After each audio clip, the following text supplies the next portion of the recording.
श्री हरिवंश आप सभी को, उम्मीद करता हूँ आप सारे मज़े में होंगे, खुश होंगे और श्री जी की परम कृपा आप सबके ऊपर बरस रही होगी। दोस्तों, अभी लाइव सेशन में और लास्ट वीडियो में जो श्री जी के भोग से संबंधित जो वीडियो थी उसके अंदर करीब 14-15 लोगों ने कमेंट किया और उन्होंने पूछा कि भैया हम जो है सुबह मंगला की सेवा करते हैं, रात को शयन की सेवा करते हैं, लेकिन हमें टाइमिंग्स में जो है थोड़ा कन्फ्यूज़न है। हमें ऐसा लगता है कहीं हम टाइमिंग्स को लेकर कोई गलती तो नहीं कर रहे। तो देखिए, सबसे पहले तो हम ये समझ लेते हैं कि अष्टयाम सेवा हमारे संप्रदाय में है 8 पैर की सेवा। तो 8 पैर की सेवा विरक्तजन तो करते ही करते हैं, लेकिन हम गृहस्थ लोगों के लिए जो है 8 पैर की सेवा करना बड़ा मुश्किल हो जाता है, क्योंकि 99% हम लोग जॉब कर रहे होते हैं और जॉब में ही हमारे 8-9 घंटे निकल जाते हैं। तो हम अष्टयाम सेवा कैसे करेंगे? तो इसलिए गृहस्थों के लिए मिनिमम 2 टाइम की सेवा ज़रूरी है। तो जहाँ मैं अपनी बात कर लूँ तो मैं सुबह मंगल सेवा करता हूँ और शाम को यानी रात के समय शयन सेवा करता हूँ। तो अब यहाँ पर जो लोग मंगला और शयन सेवा कर रहे हैं वो समझ लेते हैं कि उसकी टाइमिंग क्या है। देखिए, मंगला की मतलब सुबह हम अपने प्रियालाल को उठा रहे हैं, उन्हें जगा रहे हैं, उसके बाद उन्हें स्नान करा रहे हैं, उसके बाद उन्हें भोग पवा रहे हैं और उसके बाद उनकी आरती कर रहे हैं। तो ये हो गई हमारी मंगला सेवा। इसकी जो टाइमिंग है वो ब्रह्म मुहूर्त में होती है, सुबह 4:30 बजे से 6:30 बजे के बीच में। इसी बीच में आप सेवा कर लीजिए उनकी।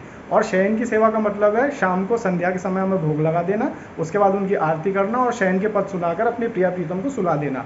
ये होती है हमारी शयन सेवा, यानी जो होती है रात को 8:30 बजे से 9:30 बजे के बीच में। अब यहाँ पर हम एक चीज़ समझ लेते हैं कि क्योंकि हम गृहस्थ में हैं, ऑफिस का भी टाइम होता है, कई बार ऑफिस में ओवर टाइम करना पड़ जाता है, या कई बार हमें कहीं बाहर जाना है, जल्दी में हमें निकलना है, बहुत सुबह निकलना है, ट्रेन पकड़नी है।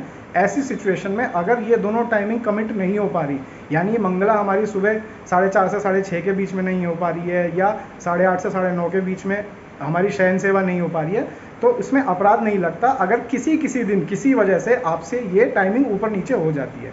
यहाँ पर ये बात समझने की ज़रूरत है कि किसी दिन ही ऐसा है। श्री जी इसमें हमसे नाराज़ नहीं होंगी। प्रियालाल और हमारे श्यामा श्याम दोनों बड़े हमारे प्यारे हैं, हमारी छोटी गलतियों को तो वो दिल पर रखते ही नहीं है। लेकिन हमें ये समझ लेना ज़रूरी है कि इस चीज़ को हम बहाना नहीं बना सकते कि आज हम वहाँ फंस गए, आज हम वहाँ फंस गए। ऐसा किसी दिन ही हो सकता है कि अगर हमें ऑफिस में लेट हो गया तो हम शयन थोड़ा सा देर करा दिया हमने श्री जी को, या सुबह हम रात भर कहीं बिजी थे, 2-3 बजे तक लौटे, उसके बाद हम सुबह खुद ही नहीं उठ पाए तो श्री जी भी हमारी हम नहीं उठा पाए उन्हें।